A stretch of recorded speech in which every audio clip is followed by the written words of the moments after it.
বাংলাদেশের গোপালগঞ্জে সংঘর্ষের ঘটনায় 4 জনের মৃত্যু হয়েছে। আহত সংখ্যা প্রায় 50 জন।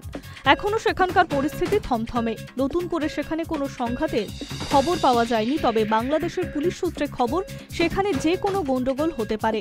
আগে থেকেই এমন খবর ছিল। তারপরেও কেন সেই পরিস্থিতি এড়ানো গেল না তা নিয়ে প্রশ্ন উঠছে বাংলাদেশে।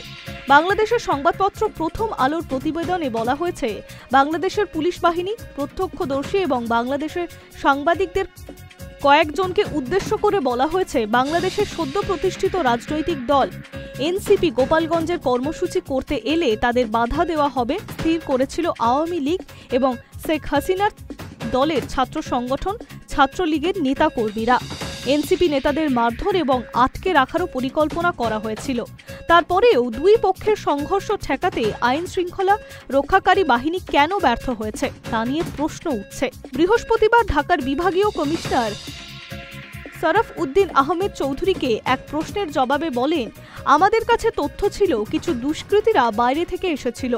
তারা এখানে গোপালগঞ্জে অবস্থানও করেছে, এমন গোয়েন্দা তথ্য রয়েছে। আমরা তাদের শনাক্ত করার চেষ্টা করছি।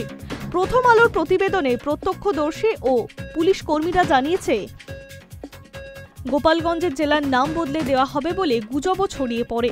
তারপরে আরও উত্তেজিত হয়ে ওঠে আওয়ামী লীগের কর্মী সমর্থকেরা। বাংলাদেশের রাজনৈতিক বিশ্লেষকদের উদ্দেশ্য করে প্রথম আলো জানিয়েছে, গোপালগঞ্জে যে ঝামেলা হতে পারে তা বুঝতে গেলে গোয়েন্দা তথ্যের প্রয়োজন পড়ে। কারণ মুজিবরের জেলা গোপালগঞ্জের আওয়ামী লীগ বরাবরই শক্তিশালী।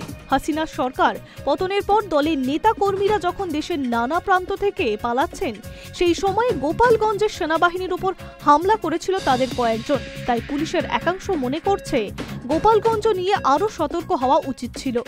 এনসিপি গোপালগঞ্জে জুলাই পদযাত্রার আয়োজন করেছিল, তাকে কেন্দ্র করে অশান্তি ছড়ায়। দিনভর দফায় দফায় অগ্নিগর্ভ হয়ে ওঠে গোপালগঞ্জের পরিস্থিতি।